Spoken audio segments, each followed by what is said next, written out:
వీడు ఇంతేనండి, వీడికి ఏమీ రాదు, ఏమీ చేయడు, ఎందుకు పనికిరాడు అస్సలు. వీడు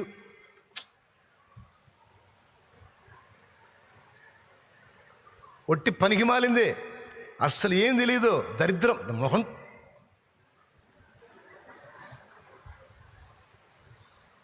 అది కూడా నలుగురిలో.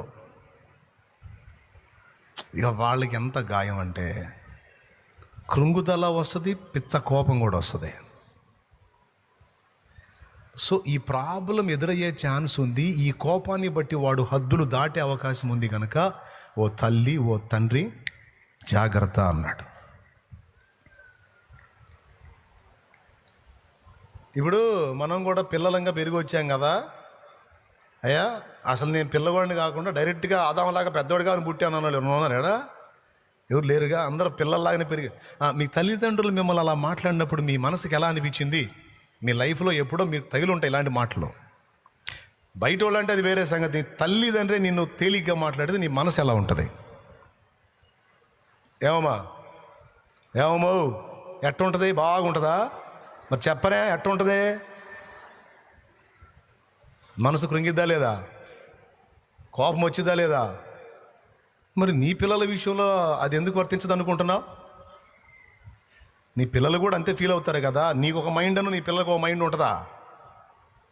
నీ తల్లిదండ్రి నిన్ను గాయపడే మాటలు మాట్లాడినప్పుడు, నలుగురిలో తేలికగా తృణీకారంగా నీ గాయపరిచే విధంగా మాట్లాడినప్పుడు, అప్పుడు నువ్వు అంత గందరగోళం అయిపోయి, కోప్పడి, కృంగిపోయి ఏడ్చుకున్నావే, సేమ్ నీ పిల్లలు అంతే కదా. కాబట్టి పిల్లలకు కోపం రేపొద్దు, వాళ్ళ మనసు కృంగజేయొద్దు అన్నాడు.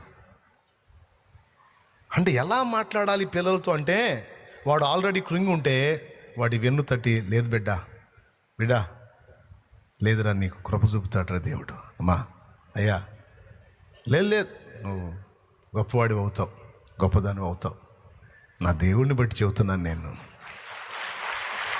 ఇంత ప్రశాంతత ఏడిసిద్దా?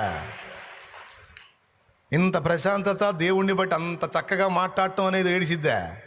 ఓరి నాయన, అంత లోపం దొరికితే ఎగబట్టమేనా, గందరగోళమేనా?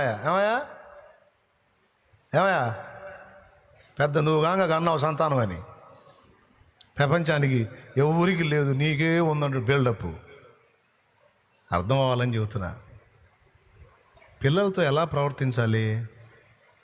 లోకం మొత్తం వాడిని ఎగతాళి చేసినా నువ్వు వాడిని కడుపులో పెట్టుకోవాలి, వాడిని గణపరిచి మాట్లాడాలి.